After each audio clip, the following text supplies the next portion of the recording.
In this episode, light painting is on the agenda. I've taken my camper van to Hvaler National Park in Norway.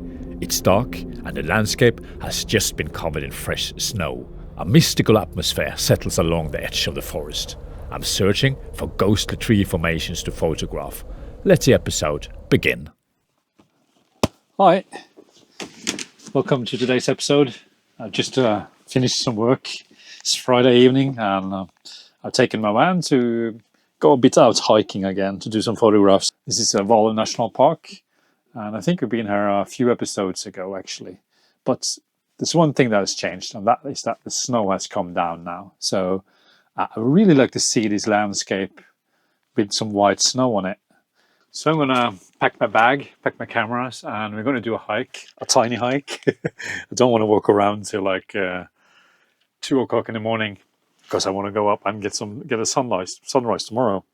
So, but we're going to go out and I'm going to do some light painting, I think, because I don't know if you saw the other episode, but last time when I was here, we had some incredible trees, some really, really nice charismatic trees, if you could call a tree a charismatic creature. I think I want to do some light painting because it's really, really dark. So you're not going to see much of the landscape unless I add some light to it.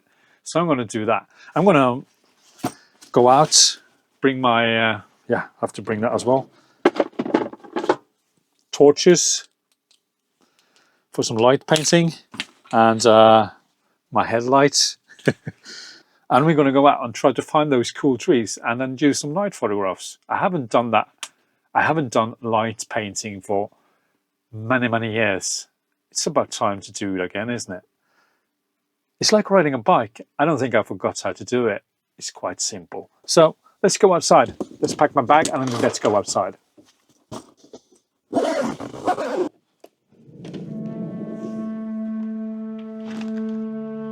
There's something special about a camper van trip on a cold winter night. No one else is around. The usual busy hiking area is now completely deserted, replaced by snow and frost. As I move deeper into the forest, the light fades, and the only sounds are the woods coming alive and the snow crunching beneath my boots, guided by the beam of my headlamp. There's a strange feeling walking through this snowy landscape. Wherever the light moves, it reveals trees bent by the harsh coastal weather. Snow outlines every branch, contrasting the dark surroundings. It's time to find the first composition. I actually photographed this tree just a few weeks ago without any snow. Now, with everything covered in white and the light coming only from artificial sources, I think this image will feel completely different. Well, so this is exactly the same tree as I did last time I was here, but I don't mind doing almost the same composition twice. I mean, the landscape looks totally different now. You got the snow. Last time I was here was more like the fall kind of feeling to it. And now it's totally white, it's dark, it's mystic, it's something completely different. So I'm just going to try to set up a composition that I'm happy with. It's kind of tricky because it's really, really dark and all I have is the light of my torch. So it's kind of tricky to find the right composition. But sometimes I just shoot and then I have a look at the image afterwards and I see if the composition is good enough. It's kind of windy as well now. I'm getting snow in my face. Oh well.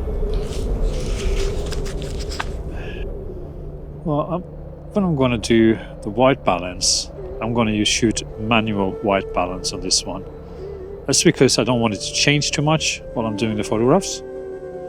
So I'm going to put it on around 4100 Kelvin. I'm shooting raw, so I could always change it afterwards, but I would like to have every single image the same kind of treatment when it comes to white balance. And I'm just going to try one exposure now just to see how it turns out, to see if the composition is okay or not. And you can see here the color balance is quite okay to start working with that one. So 4100 looks okay. The colors here creates a certain mood in the image, but I want a more abstract look, so I'm going with a black and white. This helps emphasize the contrast between the white snow and the dark landscape. Because the snow reflects the light from my flashlight so strongly, the contrast becomes even more powerful. And I have to have my head quite still because the light is on my head, which is quite annoying. And I want to keep my head a bit up because I don't want it too bright in the foreground.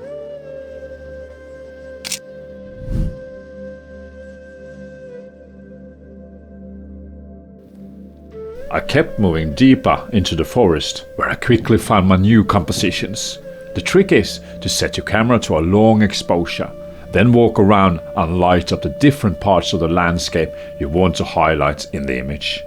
You really have to experiment with how much light you use and where you want it to fall.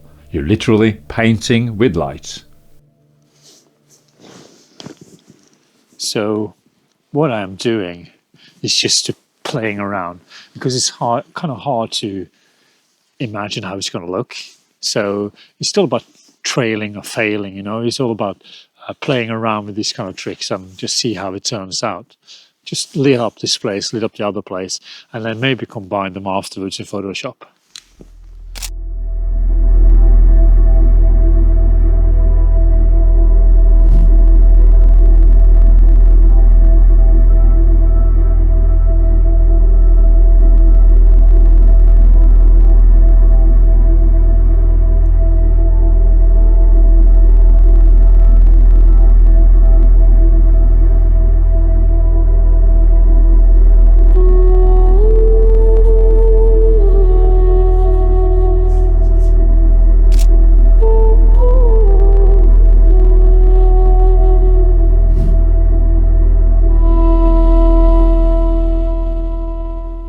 I just love this tree. Take a look at that. You have this kind of curling around, you know, like a knot, and that is going to be emphasized by that white line, you know. So we're going to try to make a composition of that. And on this one, I'm obviously going to go on the 65x24, the expand mode.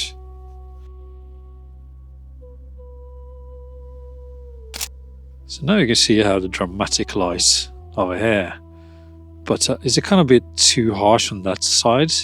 So I'm probably going to do a bit lighting on this side as well. So now you see how the light from the other side.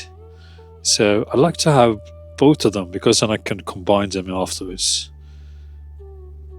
So let's see, it's that one and that one.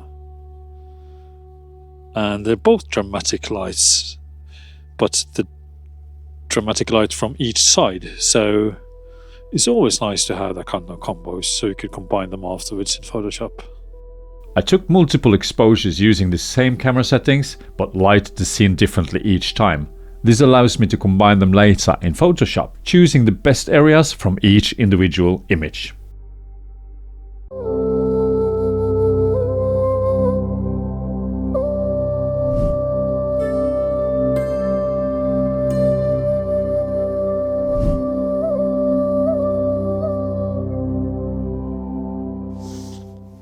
So I'm kind of holding my hands around the flashlight, just modeling the light, you know, because otherwise it's going to be a bit too harsh at some points. So just like holding my hand like that and then modeling the light like this.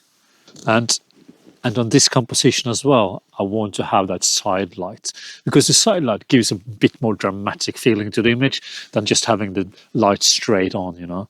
So if you can model the light, you should model it the way that it looks the best.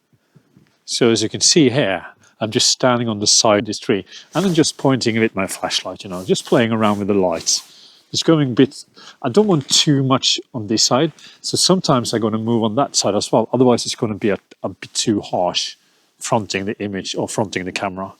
So sometimes it's nicer to backlit the subject, you know. But I also want to have a little bit of fill light on this side. So if I have like 2 minutes, 3 minutes exposure altogether, maybe I'll do like 2 minutes on that side and just the last minute on this side, just to brighten up the areas. or I can just combine two images with one exposure for that side and one exposure for that side, and then combine them in Photoshop afterwards. And as you can see here, it's getting a little bit dark here. So I'm also going to do one exposure, and I have the flashlight just in that back area here.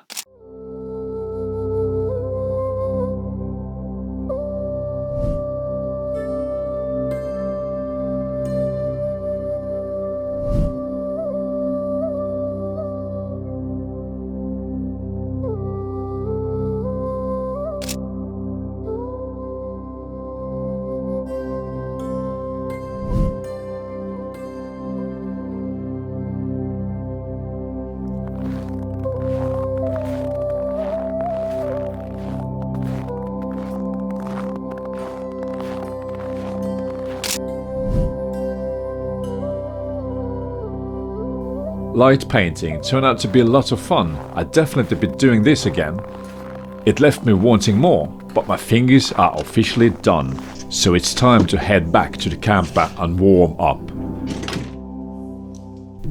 In the next episode, it's all about color. I found this absolutely magical spot in the forest where an artist has created a light installation.